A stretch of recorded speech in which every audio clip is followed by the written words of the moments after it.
چې نمرود به د دې دعوه کوله هغه به ویل زم خدای ما ویل انا احیي و امید دا مړه کول ژوندي کول خو ویل زم کوما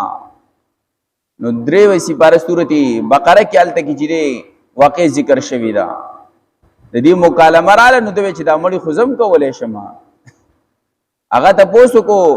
نمرود د ابراهيم عليه السلام نه ته پوسو استعرب څه کولې شي وې زماره مړه کول ژوندي کول کوي وې دا خزم کولې شم دا خو آسان کار دی وې څه په موکما څنګه به وکي نو یو کس چې هغه باندې د 500 اډر خطلې او بس لکټې می پاتې هغه 500 کېدو نو خاصم د مرګ چې هغه کشمکش کېو د مرګ اسباب ور لراغلی 500 په خطلې و نمرود حکم جاری کو چلا که دغه کس پرې دی نو ابراهيم عليه السلام ته چې دا خبر کړو وګوره کنه ور د مرګ اډر په خطلې بس دغه کتابي کاروي کې مړو او ما پرې خو د ژوندې مې کو د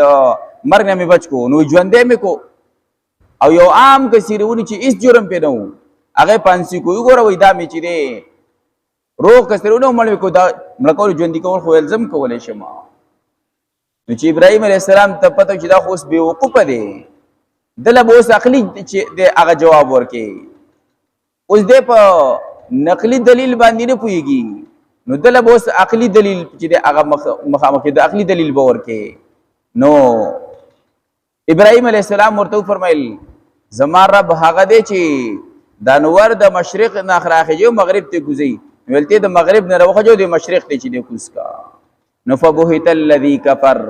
بیا اوس جواب نه ماته اوس ختم شوي نو کافر چې دغه حیران شو